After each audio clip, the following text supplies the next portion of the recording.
Hello, everyone. This is Naveen Samuel, and I am here on podcast number 8. And this is the podcast series of Front Office Success. And today's topic is going to be the armed forces and joining the armed forces in the healthcare field. So, if you're looking to become a healthcare provider in the Navy or any of the armed forces, this would be the podcast to listen to. And today we're going to be talking to a recruiter by the name of Matt Dittsworth. And Matt's from Glenwood Springs, Colorado. And I'd like to welcome Matt to the program. Hey, Naveen. This is Matt. How you doing? Great. Thank you for being on the program today. And tell us a little bit about yourself, what life before you joined the Navy. All right. Well, hey, thanks very much for this opportunity to talk to people and let them know a little bit about what's going on in the Navy and some opportunities that could be available to people that are looking for healthcare or dental type work. And it's a good way to do it. So a little bit about me, though. I was actually born in Pittsburgh, Pennsylvania, and I lived there until I was about 13. Always wanted to join the military since I was young. We used to play Army and all that in the woods surrounding the house. So I kind of always knew that I would end up joining the military and following my dad and other people's footsteps, my grandfather. So I enjoyed that. But we moved to Carlsbad, New Mexico. Graduated high school there. Then I'd actually joined the Marine Corps in 1992. I spent a good while there. I actually spent my first command in the Marines was at 3rd Medical Battalion over in Okinawa. So that was kind of interesting to spend the first year of my Marine Corps career with the Navy.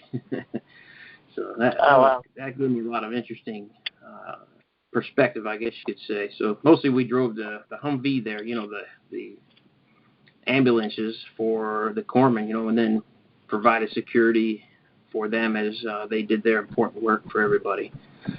Sure. Yeah, so I did that. Yeah, I did that for a while. Got married in 1994. So we've been married for 22 years. We have 4 kids, and got out of the Marines in 1999. Went in National Guard for a little bit, and then I joined the Navy in 2000. So I got a little bit of experience with the military. I've been doing it for quite a while, and been in different branches, seen a lot of different concepts of how things work. And actually, I was a recruiter for the Navy from 2005 to 2008 in Glenwood Springs, Colorado, and that's where we hope to go back to after retiring from the Navy. Okay. Well, it sounds like you had a lot of experience in the military, and looks like you had about 3 years of experience working as a recruiter. Can you tell me a little bit about the type of personnel you were looking to recruit? Was there something more specific, or were you considered more of a general recruiter? Yeah, well, it just depended from time to time. As the Navy's goals and concepts shifted, then that's kind of what they had us looking for. But mostly we're out there looking for people that were interested in the military as a career, and normally not as a recruiter specifically looking for medical or specific type of jobs, but we look for specific type of person, and then what they do is tell us more about what they're interested in. They take the test called the ASVAB, the Armed Services Vocational Aptitude Battery. It's kind of like the ACT or SAT. Okay. Very similar. So they take that test, and that test will, when they combine the scores from math and science or science and engineering, they put together all these scores, and it comes out with several jobs that people would qualify for based on those scores. And so, of course, something like healthcare, we have corpsmen, which are the hospital corpsmen. That's the Navy's medics. And a long time ago, we used to also have dental technicians, but what they did was kind of combine those together. So somebody that has an interest in the Navy or in the military and they wanted to come in, then they would have to have a high enough score to meet that requirement on the ASVAB for the first thing.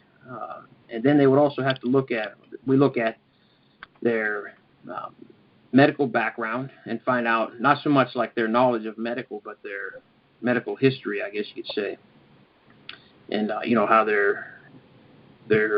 have they had any major illnesses or broken bones, things like that we get documented and make sure that they're going to be okay going through boot camp and strenuous activities. Then there's, we look for the people that are well-rounded in school, that get good grades, do well on that ASVAB, qualify medically, physically, and mentally, and then also each of them has to apply for at least a confidential security clearance. So there's quite a bit that goes into it as far as legal and a lot of gathering of information on the person's qualifications for that type of job. Okay. Hope that answers your question. I don't know if I hit it right on the nose. Yeah, I think so. Let's talk. Is it okay if we can talk a little bit more specifically about the dental field?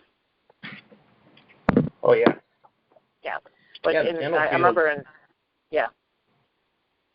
Okay. Yep. The dental field basically you got your, in the military anyways, we have enlisted sailors and then we have officers.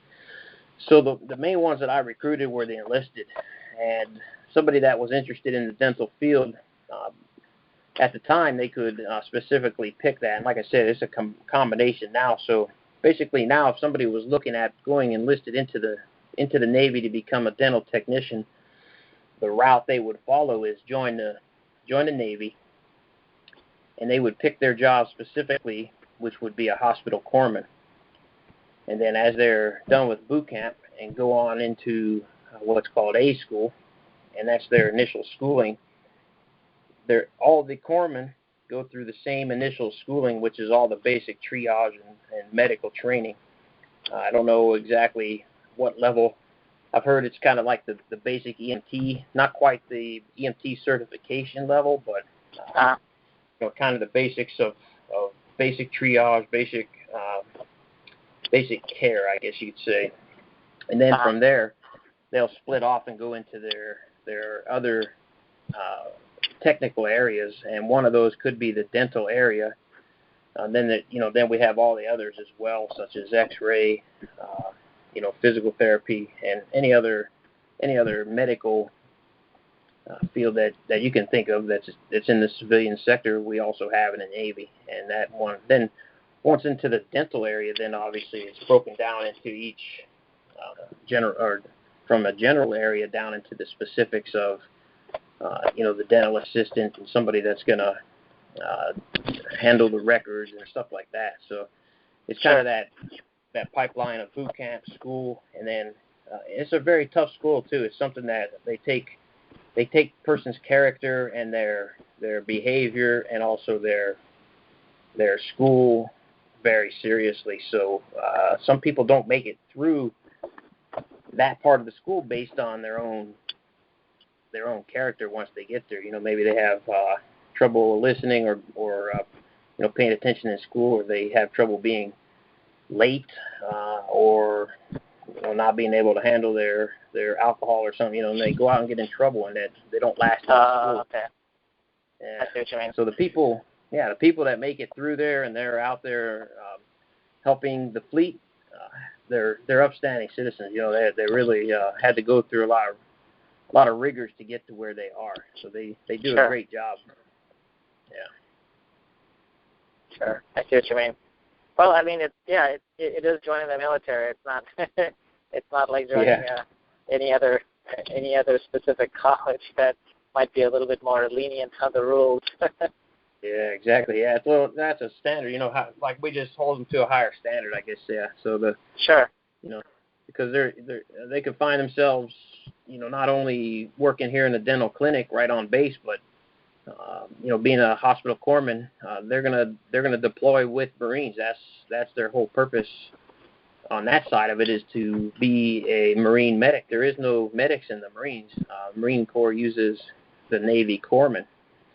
So once, if a corpsman wants to go work with the Marines, they got to go through a whole other set of training, which is actually the Marine infantry training. Okay. So it's quite a journey for somebody that wants to do that. But everybody I talk to really loves it. They're dedicated and they really enjoy what they do. And the Marines really respect and appreciate the corpsmen for obvious reasons. And, sure. So that's the main thing. And dental technicians and everybody like that. So on that answers kind of the enlisted side. Is it okay if I talk a little bit about the officer side as well? Sure. Yeah.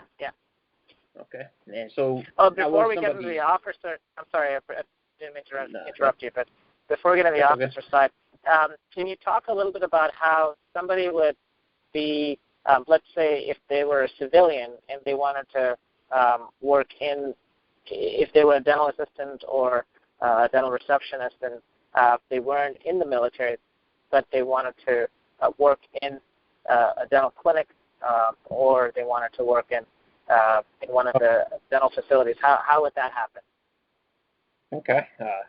That's a great question because I see what you're saying. Somebody that's they don't necessarily want to be in the military itself, but want to work maybe on a base or something like that, right? Sure. Okay. Yeah, that's a great question. And there's actually a site called usajobs.com.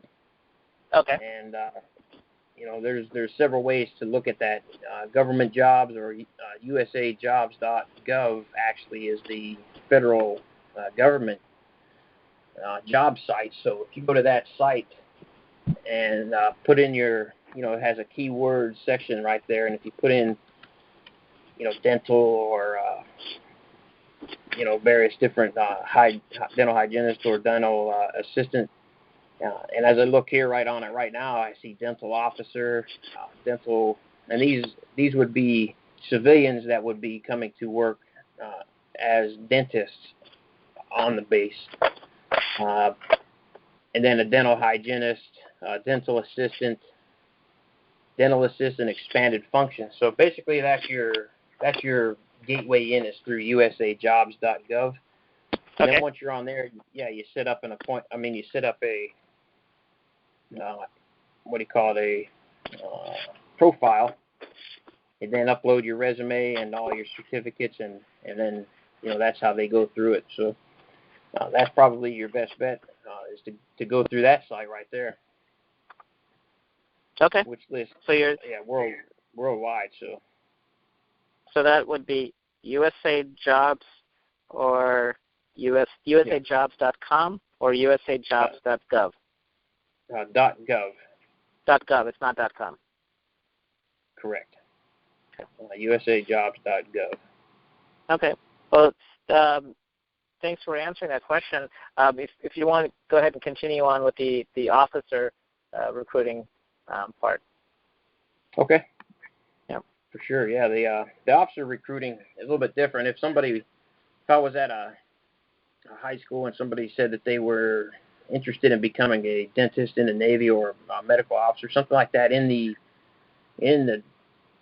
Navy, and they were just in high school, then I would refer them to an actual officer recruiter or one of the military academies or something like that, because to be an officer you have to first have 4 years of college. Now sometimes there is direct hiring into the Navy of dental officers, but it's I don't know how that exactly works. I would have to do some research on that one and get back to you because that's a whole different avenue for them to come right in, basically as a commissioned officer, being a dentist, medical doctor, or a chaplain. Actually, are pretty much the three that people can do that with. But the general. Well, I know I know in dental school. I know in dental school that when I was in dental school, there were several of my classmates who joined the military as they were in the dental school. So some of them joined in their first year, and some of them joined in their second year, and then there were just a handful that joined in their third year, but it was a very small amount. So most of the students who joined the military, they were either joining on the first year or their second year. And I believe there were people who joined there were a few that joined. Most of them were joining the Navy, and then a few joined the Army, and then there were 2 that joined the Air Force. And so I believe they were working on the GI Bill. They all got onto the GI Bill, which meant their 100% of their tuition for that year that they were in the military was paid for. So if they joined in their second year, then they had 3 years paid for. If they joined in their first year, they would have 4 years paid off. So they would walk out of dental school with no tuition, and they would also be able to have all their books paid for, and also they would receive a monthly stipend to cover their living expenses. So that and then I believe the stipend was not in a form of a loan, so they didn't have to pay back that. They didn't have to pay that back. So it was just So that was a great program. Nice. Now, and I believe the service part was when they got out of dental school, when they graduated from dental school, the number of years that the military had paid for their tuition was the number of years of service that was required for them to pay back. So if they enrolled 3 years. If they were enrolled in the military for 3 years, they would pay back 3 years, or 4 years, they paid 4 years, and then there was a couple of them that were in the 2 year, and they paid back 2 years. But it's nice to walk out of dental school with literally zero debt. I'm sure. I mean, right now the cost of dental school is about close to $400,000-$500,000. So I'm sure there's a lot of people who have joined the military in the last 4 or 5 years, just because of, or maybe even 6 years, because of how much dental school tuition has just skyrocketed. Getting back to your the question about the officers. Now you're saying that that would be something you would refer to an officer recruiter to get. Yeah, definitely. Yeah. Yeah, I would talk to them a little bit about, enlisting and just give them some ideas on what they could do, but also at the same time I would make sure that they talk to an officer recruiter so that they could get both sides. Because some people don't want to become an officer right away. They want to, kind of see what it's like to go through and start at the bottom and work their way up. And so if that's the case, they would come in through the enlisted ranks and go up that other way. But it just depends. So. And that's one way you talked about was that program, and then that's the I believe they call that one the bachelor degree completion program, and then there's another way, which is like an NROTC, so Navy ROTC through college, or going through the Naval Academy or the Merchant Marine Academy to go, and then coming into the Navy. Well, maybe not the Merchant Marine Academy, but as a medical field, but as through the Navy Academy. Those are some ways that people can become officers, or just basically you go to dental school, get your degree, get everything complete, and then you go what they call the direct accession, which is the first part I was talking about, where they just come right in, and that so that's several different ways. Another way that a lot of people do this is they come into the Navy enlisted. They may or may not be in the medical field. For instance, I have a young lady that works for me, and she's in IT, which is that's an information specialist. So she's or information specialist technician. So she's basically in IT, like you would think an IT person in regular corporate America, or maybe at your dentist office or something. Somebody that works on networks. And that's what she does for the Navy. She applied for a program that we have called MECEP, which is the Medical Enlisted Commissioning Program. And now that she got chosen for that, as very competitive, she got chosen for that. She's going to finish out her time at our command, and then she's going to go to Duke University for 4 years, all paid for by the Navy. Yeah, and then while she's there, she's going to be receiving a paycheck as as an E5 or actually as an E6 because she'll maintain her enlisted rank through the college years and then even be promotable. So she may be picked up for E7 while she's at college. Yeah. But she won't have any active duty requirements. Basically, she'll just work with the ROTC at Duke University, and then when she's done, she'll be commissioned and go right into the nursing field. Okay. So that's another way to do that. Just correct me if I'm wrong, but the E5, E6, E7, those are different. The military ranking system based, and that tells you how many years of service you've been in, what rank you're in, and also what pay grade you're in. Right? Is that correct? Well, yeah. Basically, the E5, E6, E7, that's your pay grade. So it starts at E1 and goes to E9. It doesn't necessarily reflect the years, but definitely the pay grade. Okay. So the pay grade is the ranking is also based on your level of training and certification prior to moving on. So those are, you could also get, basically you'll be promoted into those different ranks, right? Yeah.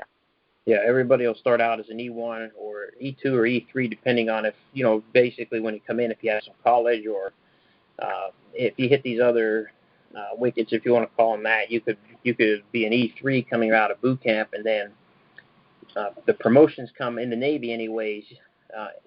They take tests every 6 months up until E6, and then once we pick up E7 in the Navy, Chief Petty Officer, then we don't take any more tests. We just wait our time out, and a board then picks us for the next E7, E8, E9. But up till then, it's based on your test. So, yeah, you got to take the test, and it's based on that test score. So it's important that people stay up on the current information. Okay. Okay. Yeah. All right. Let's see here. Can you give us a specific example of how you're able to help somebody going through the process? Or I think you might have already said something earlier, but you can think of another example. For sure. I got one example, and I thought of this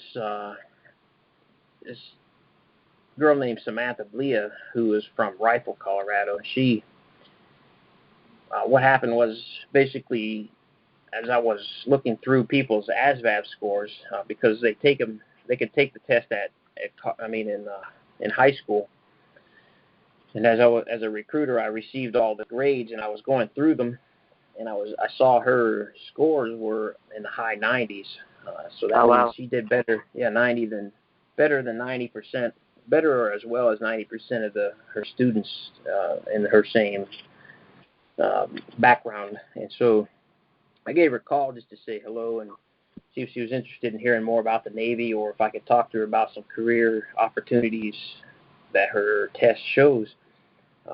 And at first she said that she wasn't interested in the Navy, but she was, going to go to college and all that. But she said she would be interested in talking to me. So I went and talked to her, and ended up talking to her and her dad and her mom, and her sister was there.